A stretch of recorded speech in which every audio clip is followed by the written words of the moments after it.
Hi friends, ಇವತ್ತಿನ video ಮೂಲಕ tomato ಗೊಜ್ಜು ಯಾವ ರೀತಿ ಮಾಡೋದು ಅಂತಂದ್ಬಿಟ್ಟು ತೋರಿಸ್ಕೊಡ್ತಾ ಇದ್ದೀನಿ. ಬಿಸಿ ಬಿಸಿಯಾದ ರೈಸ್ಗಾಗಿರ್ಬೋದು, ಮುದ್ದೆ, ಚಪಾತಿ, ದೋಸೆ, ಪೂರಿ ಎಲ್ಲದಕ್ಕೂ ಸಹ ಈ ವಿಧಾನದಲ್ಲಿ ನೀವೇನಾದರೂ ಟೊಮೆಟೊ ಗೊಜ್ಜು ಮಾಡಿದ್ದೀರಾ ಅಂತಂದರೆ ಕಾಂಬಿನೇಷನ್ನು ತುಂಬಾ ಚೆನ್ನಾಗಿರುತ್ತೆ. ಜೊತೆಗೆ ಈ ಟೊಮೆಟೊ ಗೊಜ್ಜು ತುಂಬಾ ಸುಲಭವಾಗಿ ಅಷ್ಟೇ ರುಚಿಯಾಗಿ ಮಾಡ್ಕೋಬೋದು. ಸೊ ಹಾಗಾಗಿ ತಪ್ಪದೆ ನೀವು ಸಹ ಈ ವಿಧಾನದಲ್ಲಿ ಟೊಮೆಟೊ ಗೊಜ್ಜನ್ನು ಒಂದು ಸಲ ಮಾಡಿ ನೋಡಿ. ಸೊ ಬನ್ನಿ, ಇವಾಗ ಲೇಟ್ ಮಾಡ್ದಿರಾ ಈ ಟೊಮೆಟೊ ಗೊಜ್ಜು ಯಾವ ರೀತಿ ಮಾಡೋದು ಅಂತಂದ್ಬಿಟ್ಟು ನೋಡೋಣ. ಕಡಾಯಿಗೆ 3 ರಿಂದ 4 ಟೇಬಲ್ ಸ್ಪೂನ್ ಆಗುವಷ್ಟು ಎಣ್ಣೆ ಹಾಕ್ಕೊತಾ ಇದ್ದೀನಿ. ಎಣ್ಣೆ ಬಿಸಿ ಆಗಿದ್ದಾದ್ಮೇಲೆ 1 ಟೀ ಸ್ಪೂನ್ ಸಾಸಿವೆ, 1 ಟೇಬಲ್ ಸ್ಪೂನ್ ಕಡಲೆಬೇಳೆ, 1 ಟೇಬಲ್ ಸ್ಪೂನ್ ಉದ್ದಿನಬೇಳೆ, ಅರ್ಧ ಟೀ ಸ್ಪೂನ್ ಜೀರಿಗೆನ ಸಹ ಹಾಕ್ಕೊಂಡು ಮಿಕ್ಸ್ ಮಾಡ್ಕೊತ ಕಡಲೆಬೇಳೆ ಉದ್ದಿನಬೇಳೆ ಸ್ವಲ್ಪ ಲೈಟ್ ಗೋಲ್ಡನ್ ಕಲರ್ ಬರೋವರೆಗೂ ಫ್ರೈ ಮಾಡ್ಕೊಂಡಿದ್ದಾದ್ಮೇಲೆ ಇದ್ರಲ್ಗೇನೆ 10 ರಿಂದ 12 ಎಸಲಾಗುವಷ್ಟು ಬೆಳ್ಳುಳ್ಳಿನ ಮೇಲ್ಗಡೆ ಸಿಪ್ಪೆ ತೆಗೆದ್ಬಿಟ್ಟು ಹಾಕ್ಕೊತಾ ಇದ್ದೀನಿ.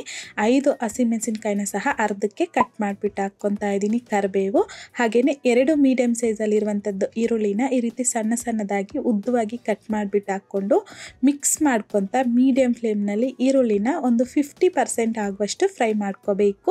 ಈ ರೀತಿ ಸ್ವಲ್ಪ ಲೈಟ್ ಪಿಂಕ್ ಶೇಡ್ಗೆ ಈರುಳ್ಳಿ ಅನ್ನೋದು ಚೇಂಜ್ ಆಗುತ್ತೆ. ಇದರಲ್ಗೇನೆ ಇವಾಗ 4 ಚೆನ್ನಾಗಿ ಹಣ್ಣಾಗಿರುವಂತಹ ಟೊಮೊಟೊನ ಸಣ್ಣ ಸಣ್ಣದಾಗಿ ಕಟ್ ಮಾಡಿಬಿಟ್ಟು ಹಾಕ್ಕೊತಾ ಇದ್ದೀನಿ. ರುಚಿಗೆ ತಕ್ಕಷ್ಟು ಕಲ್ಲುಪ್ಪನ್ನು ಸಹ ಹಾಕ್ಕೊಂಡು ಒಂದ್ಸಲ ಈ ರೀತಿ ಮಿಕ್ಸ್ ಮಾಡ್ಕೊತ ಫ್ರೈ ಮಾಡ್ಕೋಬೇಕು. ಒನ್ಸ್ ಈ ರೀತಿ ಮಿಕ್ಸ್ ಮಾಡ್ಕೊಂಡಿದ್ದಾದ್ಮೇಲೆ ಲಿಡ್ಡನ್ನು ಕ್ಲೋಸ್ ಮಾಡಿಕೊಂಡು ಮೀಡಿಯಂ ಫ್ಲೇಮ್ನಲ್ಲಿ ಒಂದು 4 ನಿಮಿಷ ಹಾಗೆ ಬಿಟ್ಬಿಡಿ. ಟೊಮೆಟೊ ಅನ್ನೋದು ಸಾಫ್ಟ್ ಆಗುತ್ತೆ. ಒಂದು 4 ನಿಮಿಷ ಆದಮೇಲೆ ಲಿಡ್ಡನ್ನು ತೆಗೆದು ಮಿಕ್ಸ್ ಮಾಡ್ಕೊತ ಜೊತೆಗೆ ಈ ರೀತಿ ಟೊಮೆಟೊನ ಸ್ಮ್ಯಾಶ್ ಮಾಡ್ಕೊತ ಮಿಕ್ಸ್ ಮಾಡ್ಕೊಳ್ಳಿ. ಈಗ ಇದರಲ್ಗೆ 1 ಟೀ ಸ್ಪೂನ್ ಧನಿಯಾ ಪೌಡರ್, ಅರ್ಧ ಟೀ ಸ್ಪೂನ್ ಆಗುವಷ್ಟು ಅರಿಶಿನ, 1 ಟೀ ಸ್ಪೂನ್ ಆಗುವಷ್ಟು ಚಿಲ್ಲಿ ಪೌಡರ್ನ ಸಹ ಹಾಕ್ಕೊಂಡು ಚೆನ್ನಾಗಿ ಮಿಕ್ಸ್ ಮಾಡ್ಕೋಬೇಕು. ಈಗ 3/4 ಕಪ್ ಆಗುವಷ್ಟು ನೀರನ್ನು ಹಾಕ್ಕೊತಾ ಇದ್ದೀನಿ. ನಾನಿಲ್ಲಿ ಚಪಾತಿಗೆ ಮಾಡ್ಕೊತಿರೋದ್ರಿಂದ ಇಷ್ಟ ಆದರೆ ಸಾಕು. ಅದೇ ನೀವು ಸ್ವಲ್ಪ ರೈಸ್ಗೆ ಮಾಡ್ಕೊತಿದ್ದೀರ ಅಂತಂದರೆ ಇನ್ನೂ ಸ್ವಲ್ಪ ನೀರನ್ನು ಹಾಕಿ ಮಿಕ್ಸ್ ಮಾಡಿಕೊಂಡು ಈ ಟೈಮಲ್ಲಿ ಸಣ್ಣದಾಗಿ ಕಟ್ ಮಾಡ್ಕೊಂಡಿರ್ತಕ್ಕಂಥ ಕೊತ್ತಂಬರಿನ ಸಹ ಹಾಕ್ಕೊಂಡು ಲಿಡ್ಡನ್ನು ಕ್ಲೋಸ್ ಮಾಡಿಬಿಟ್ಟು ಲೋ ಫ್ಲೇಮ್ನಲ್ಲಿ ಒಂದು 3 ರಿಂದ 4 ನಿಮಿಷ ಹಾಗೆ ಬಿಟ್ಬಿಡಿ.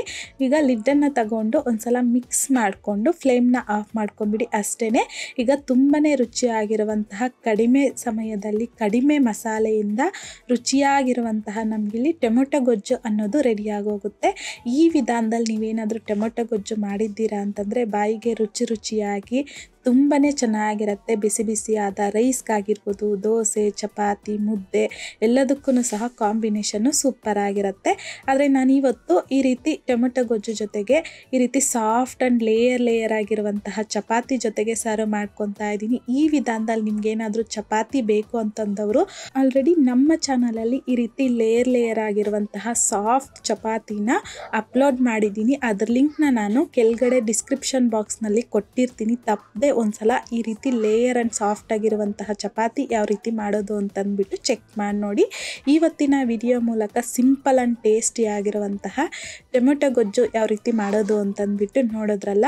ಈ ವಿಧಾನದಲ್ಲಿ ನೀವು ಸಹ ಟೊಮೆಟೊ ಗೊಜ್ಜನ್ನು ಒಂದು ಸಲ ಟ್ರೈ ಮಾಡಿ ನೋಡಿ. ಟ್ರೈ ಮಾಡಿದ್ದಾದಮೇಲೆ ನಿಮಗೂ ಸಹ ಈ ಟೊಮೆಟೊ ಗೊಜ್ಜು ಟೇಸ್ಟ್ ಹೇಗೆ ಬಂತಂದ್ಬಿಟ್ಟು ಮರಿದೇ ನನಗೆ ಕಮೆಂಟ್ ಬಾಕ್ಸಲ್ಲಿ ಕಮೆಂಟ್ ಮಾಡಿ, ಲೈಕ್ ಮಾಡಿ, ಹಾಗೆಯೇ ನಿಮ್ಮ ಫ್ರೆಂಡ್ಸ್ ಆ್ಯಂಡ್ ಫ್ಯಾಮಿಲಿ ಜೊತೆಗೆ ಶೇರ್ ಮಾಡಿ.